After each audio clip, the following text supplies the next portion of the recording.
আসসালামু আলাইকুম ওয়া রাহমাতুল্লাহ। প্রিয় 2025 সালের এসএসসি শিক্ষার্থীবৃন্দ, আমার চ্যানেল মাধ্যমিক গণিতে তোমাদের স্বাগতম। টেস্ট পরীক্ষার পরবর্তী সময়ে তোমাদের গণিতের প্রস্তুতির পূর্ণতার জন্য দেশের স্বনামধন্য স্কুলগুলোর টেস্টের গণিত প্রশ্ন আমি সমাধান করে দেখাচ্ছি। আজকের এই পর্বে গভর্নমেন্ট ল্যাবরেটরি হাই স্কুল রাজশাহীর গণিত প্রশ্নের ক বিভাগ অর্থাৎ বীজগণিতের অংশ নিয়ে আলোচনা করছি।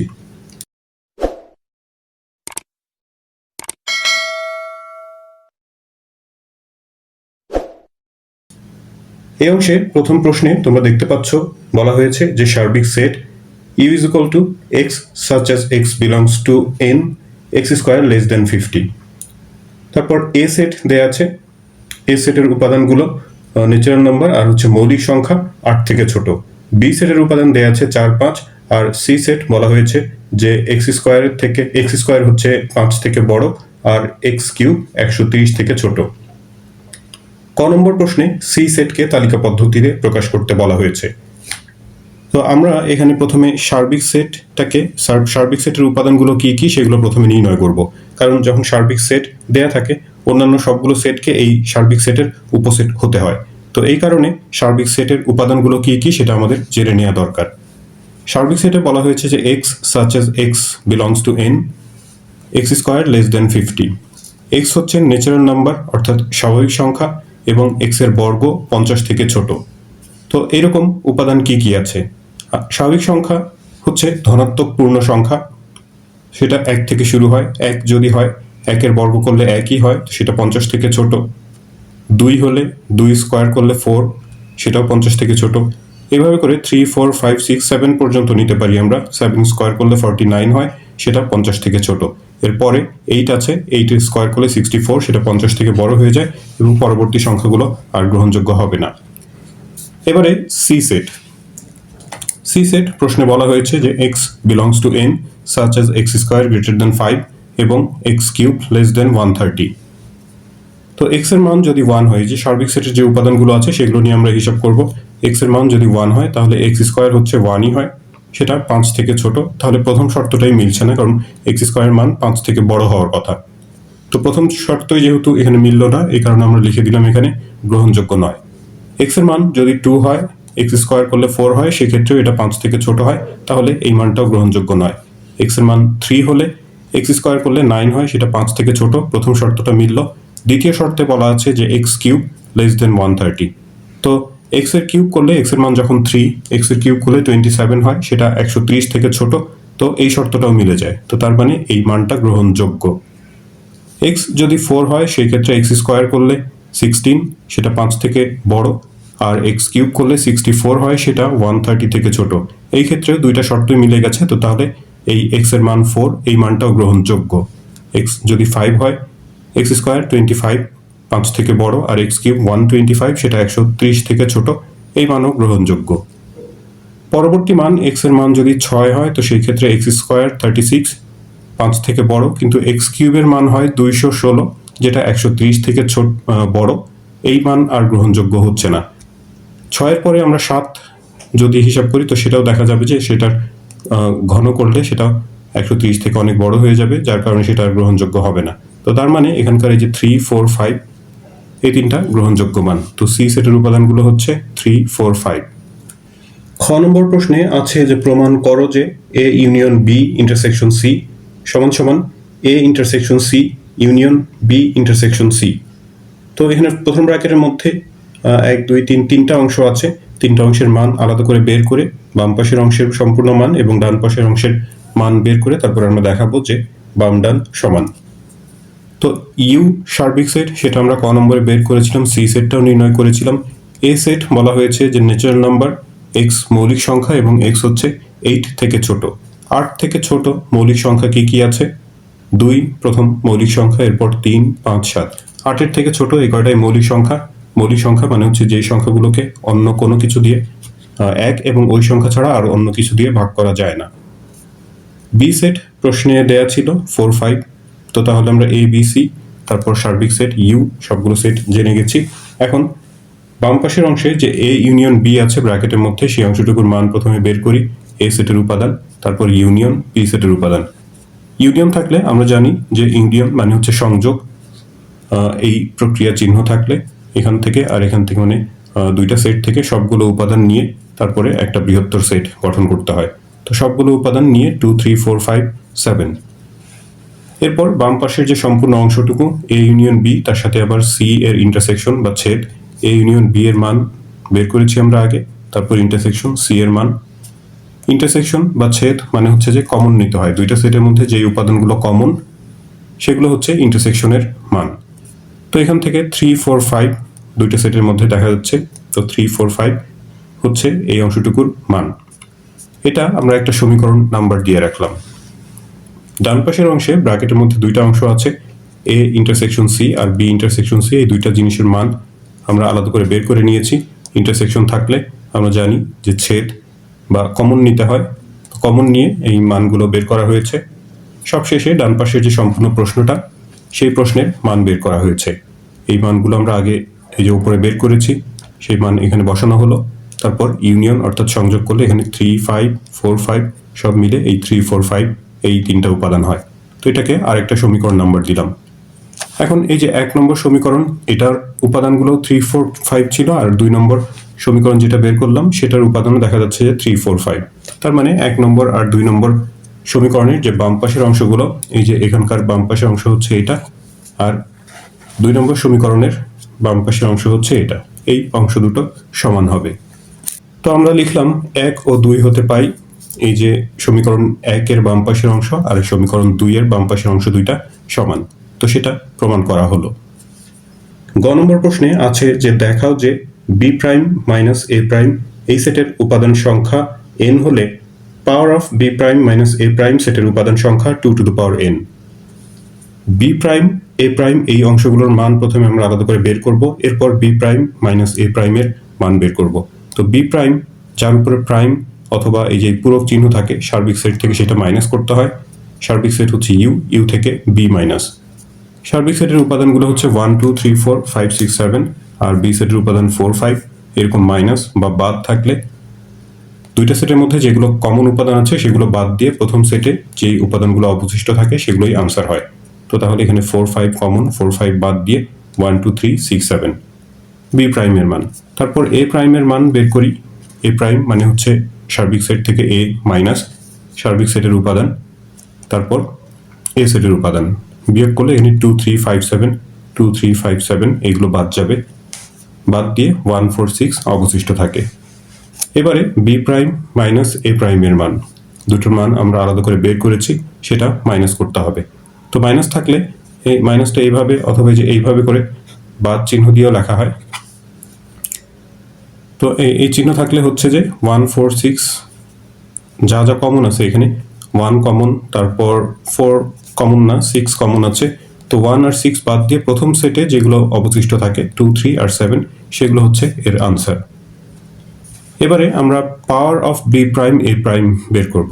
B prime minus A prime power set বা শক্তি সেট মানে হচ্ছে যে এই সেটের যতগুলো উপসেট হয় সবগুলো উপসেট মিলে যদি আমরা একটা বৃহত্তর সেট গঠন করি সেটাই হচ্ছে ওই সেটের পাওয়ার সেট। এখানে B prime minus A prime এই সেটের উপাদান আমরা দেখতে পাচ্ছি 1টা 2টা 3টা। তারপর এটার যদি পাওয়ার সেট নির্ণয় করি, শুধু একটা করে উপাদান নিয়ে শুধু 2 একটা সেট হতে পারে উপসেট, 3 7 এক একটা উপসেট। তারপর 2টা করে যদি উপাদান নিই 2 3 2 7 3 7, তারপর এই সেটটা নিজেই নিজের একটা উপসেট, আর প্রত্যেকটা সেটেরই ফাঁকা সেট একটা উপসেট। তো সব মিলে 1 2 3 4 5 6 7 8 8টা উপাদান বা 8টা উপসেট হলো। সবগুলো যদি একটা সেকেন্ড ব্র্যাকেট এর মধ্যে আবদ্ধ করি তাহলে সেটা হলো পাওয়ার সেট। এখন এই যে B prime minus A prime এই সেটের উপাদান সংখ্যা আমরা গণনা করে দেখেছি 3। তো সেটাকে যদি আমরা n ধরে নিই, power of B prime minus A prime এর উপাদান সংখ্যা সেটাও গণনা করেছি, তো সেটা হচ্ছে 8। 8কে আমরা 2 কিউব লিখতে পারি। তো কিউব 3 পাওয়ার 3কে যেহেতু আমরা n ধরেছি তাহলে এটাকে 2 টু দ্য পাওয়ার n আকারে প্রকাশ করতে পারি। তার মানে হলো কি যে B prime minus A prime এর উপাদান সংখ্যা যদি n হয় তো তাহলে power of B prime minus A প্রাইমের উপাদান সংখ্যা 2 টু দ্য পাওয়ার n। তো এটাই আমাদের দেখাতে বলেছে। 2 নম্বর প্রশ্নে উদ্দীপকে দুইটা সমীকরণ দেয়া আছে, x to the power 4 plus x square y square plus y to the power 4 is equal to 21 এবং x square plus x y plus Y square is equal to 7, আর বলা হয়েছে যে এক্স ওয়াই হচ্ছে ধনাত্মক। ক নম্বর প্রশ্নে x square minus x y plus y স্কোয়ারের মান বের করতে বলেছে। তো যে দুইটা সমীকরণ দেয়া আছে সেগুলো আমরা প্রথমে খাতায় লিখে নিলাম, দুটো সমীকরণ নাম্বার দিলাম। এখন এই যে 1 নম্বর যে সমীকরণ, এখান থেকে আমরা একটু ক্যালকুলেশন করব। এখান থেকে আমরা লিখতে পারি এই এক্স টু দ্য পাওয়ার 4 এটাকে আমরা এক্স স্কোয়ার হোল স্কোয়ার লিখতে পারি, ওয়াই টু দ্য পাওয়ার 4 এটাকে ওয়াই স্কোয়ার হোল স্কোয়ার লিখতে পারি। এটা যদি এ ধরি এ স্কোয়ার, আর এটা হলো বি স্কোয়ার। মাঝখানে সূত্রের জন্য আমাদের 2ab দরকার, 2ab লিখলাম আমরা সূত্রে ফেলার জন্য, কিন্তু এখানে ছিল হচ্ছে এক্স স্কোয়ার ওয়াই স্কোয়ার, তো আমরা এখানে 2x স্কোয়ার ওয়াই স্কোয়ার লিখে ফেলেছি। একটা এক্স স্কোয়ার ওয়াই স্কোয়ার বেশি লেখা হয়ে গেছে, তো সেটা পরে মাইনাস করলাম। ডান দিকে 21 ছিল, সেটা থাকলো। এখন এই অংশটুকু হচ্ছে a প্লাস বি হোল স্কোয়ারের সূত্র। a প্লাস বি, এ হচ্ছে এখানে এক্স স্কোয়ার আর বি হলো y square, a plus B whole square minus এখানে যে এক্স স্কোয়ার ওয়াই স্কোয়ার ছিল সেটাকে একসাথে লিখে আমরা হোল স্কোয়ার দিলাম।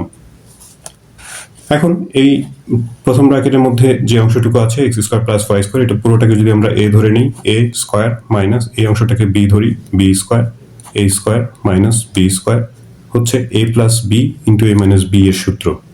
তো সেই সূত্র অনুসারে এখানে ভেঙে দেওয়া হলো, তারপর ডান দিকে হচ্ছে 21।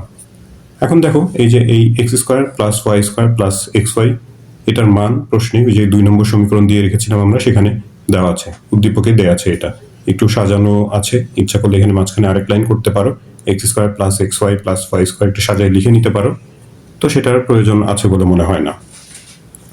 তো এটার মান 7, আর এই যে এটাকে আমরা সাজিয়ে লিখেছি x square minus x y plus Y square সাজিয়ে লিখলাম। তারপর এই 7টাকে ডান পাশে নিয়ে যদি আমরা 21-এর সাথে ভাগ করে দিই, 3 সাথে 21, তো এটাই হচ্ছে x square minus x y plus y স্কোয়ারের মান। খ নম্বর প্রশ্নে একটা সমীকরণ প্রমাণ করতে বলা হয়েছে 8xy into x square plus Y square is equal to 80। তো সেটা প্রমাণ করতে গেলে আমরা এই এক্স স্কোয়ার প্লাস ওয়াই স্কোয়ারের মান এবং এক্স ওয়াই এর মান বের করব। এখানে এই যে ক নম্বর প্রশ্নে যেটা আমরা মান বের করেছিলাম সেটাকে এক সমীকরণ নাম্বার দিয়েছি 3 নম্বর সমীকরণ, আর তার আগে প্রথমে আমরা 1 আর 2 নম্বর সমীকরণ দিয়েছিলাম ক নম্বর শুরু করার সময়।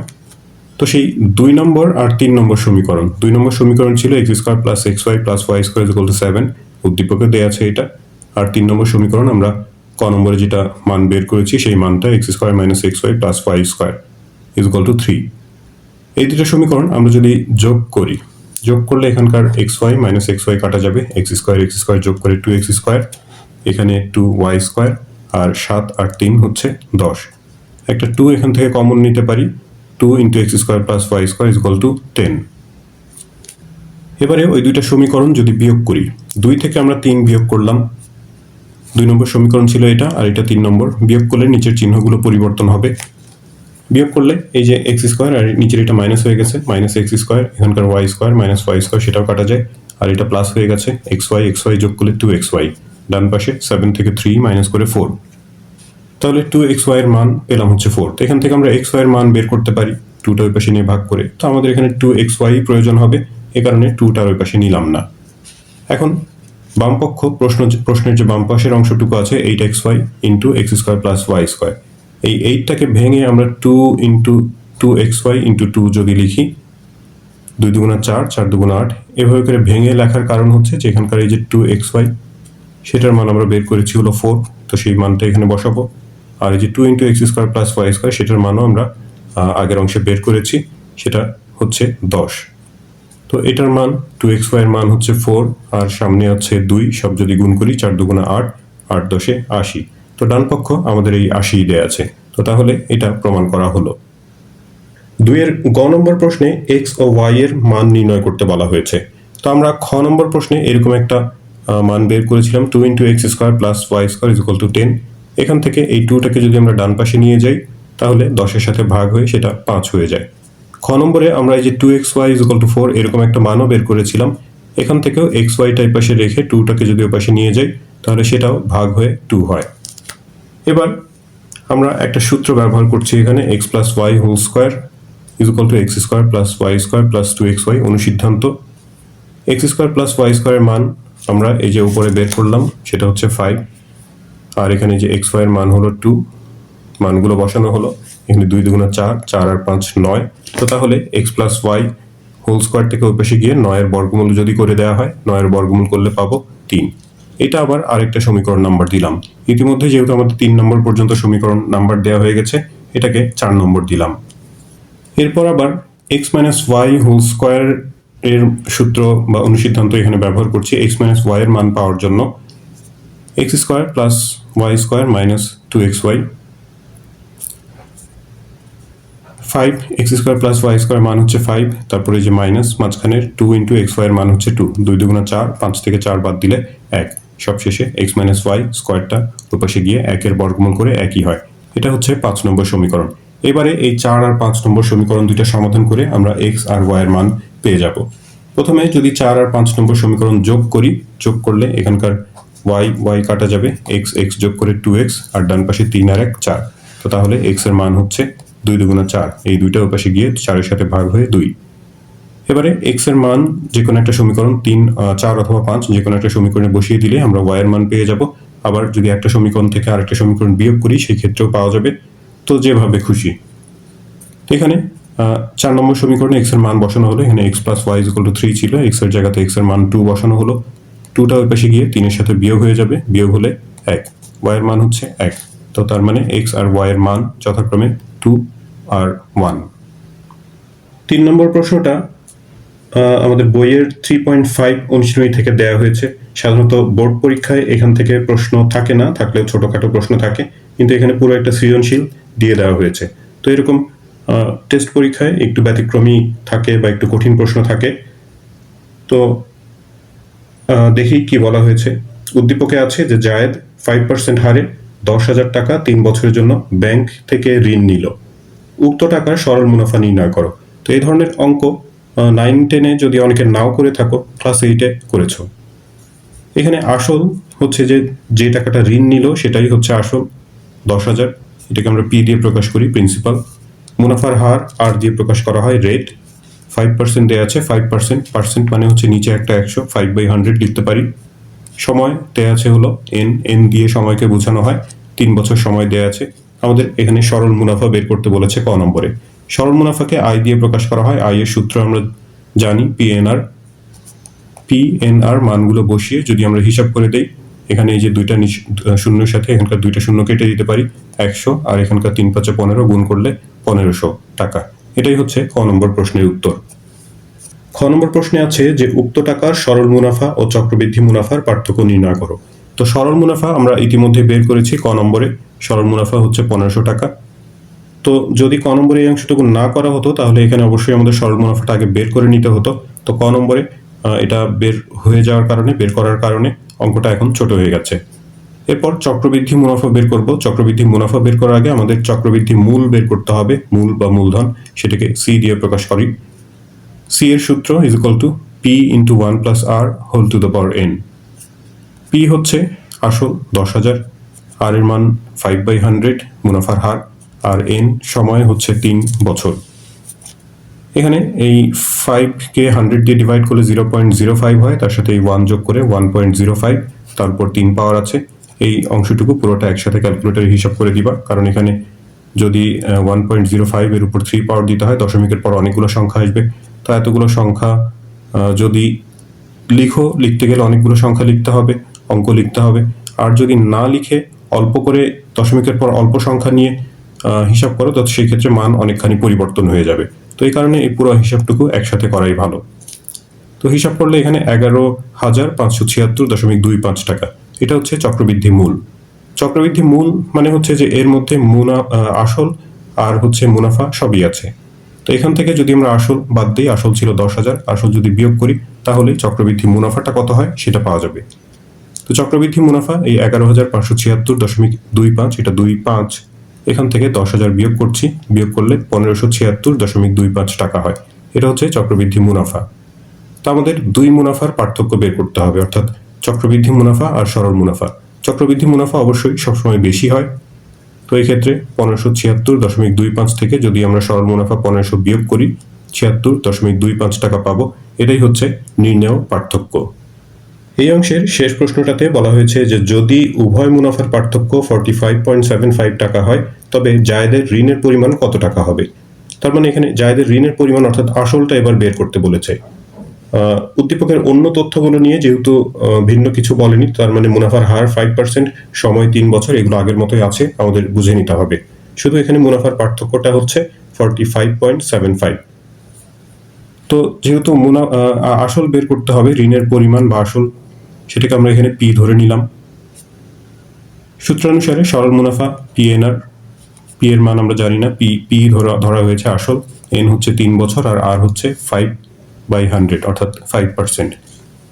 এখানে 5 এর সাথে যদি 100 কেটে দেই নিচে একটা 20 হবে, তাহলে উপরে 3p আর নিচে 20, 3p/20, এটা হচ্ছে সরল মুনাফা। এরপর চক্রবৃদ্ধি মূল সূত্র আমরা খ নম্বরের সূত্রের ব্যবহার করেছি, p × 1 + r two the power n। p এর মান জানি না, r এর মান বসানো হলো, n এর মান বসানো হলো। তারপর এই অংশটুকু হিসাব করলে 105/100 হয়। এটা কাটাকাটি করে 5 দিয়ে কেটে 21/20 হয়। তার উপরে এই যে কিউব আছে, কিউবের হিসাবটা করে 21 এর কিউব 20 কিউব করে তার সাথে যদি পি গুণ করে দেই তাহলে 9261/8000 পি এত টাকা হয়। তো এটা হচ্ছে চক্রবৃদ্ধি মূল। আর এখান থেকে যদি আমরা আসল পি বাদ দেই তাহলে চক্রবৃদ্ধি মুনাফা পাওয়া যাবে। তো চক্রবৃদ্ধি মুনাফা এটা মাইনাস করলে হয়, লসাগু নিয়ে বিয়োগ করা হয়েছে 1261p/8000 টাকা। তো আমরা চক্রবৃদ্ধি মুনাফা বের করেছি, সরল মুনাফা বের করেছি। প্রশ্নে বলা হয়েছে যে এই দুই মুনাফার পার্থক্য হচ্ছে 45.75। তো চক্রবৃদ্ধি মুনাফা অবশ্যই এটা বড় সংখ্যা আর সরল মুনাফা ছোট, এই জন্য চক্রবৃদ্ধি থেকে সরল মুনাফাটা বিয়োগ করতে হবে। বিয়োগ করলে এই বিয়োগফল পার্থক্য সেটা প্রশ্নে দেওয়া আছে, তো এটা দিয়ে আমরা একটা সমীকরণ গঠন করলাম। এখন এই বাম পাশের অংশ যদি লসাগু নেওয়া হয় 8000 হবে লসাগু, ওপরে এই 1261p মাইনাস এখানে 20 দিয়ে 8000কে ভাগ, তার সাথে 3p গুণ করে 1200p হয়। তারপর ওপরে এই p যুক্ত দুইটা পদ সদৃশ পদ সেটা বিয়োগ করে 61p হয়। একই সাথে এখানে এই 8000 এটা আর গুণন করলে 45.75 এর সাথে গুণ হয়ে 3,66,000 হয়। সবশেষে পি এর মান বের করবো আমরা, 61টা ওই পাশে গিয়ে ভাগ হয়ে যাবে। 3,66,000কে যদি 61 দিয়ে ভাগ করা হয় তাহলে ভাগফল হয় হচ্ছে 6000। তো পি এর মান পেয়ে গেছি। তো এটা আমাদের বের করা দরকার ছিল, তার মানে হচ্ছে যে জায়েদের ঋণের পরিমাণ এই 6000 টাকা। তো শিক্ষার্থী বন্ধুরা, এই ভিডিওটা এখানেই শেষ করছি। এই ভিডিও থেকে তোমরা যদি উপকৃত হয়ে থাকো তাহলে চ্যানেলটি সাবস্ক্রাইব করার এবং বন্ধুদের সাথে শেয়ার করার অনুরোধ জানাচ্ছি। তোমরা সবাই ভালো থাকবে, প্রার্থনা তোমাদের সবার জন্য। আল্লাহ হাফেজ।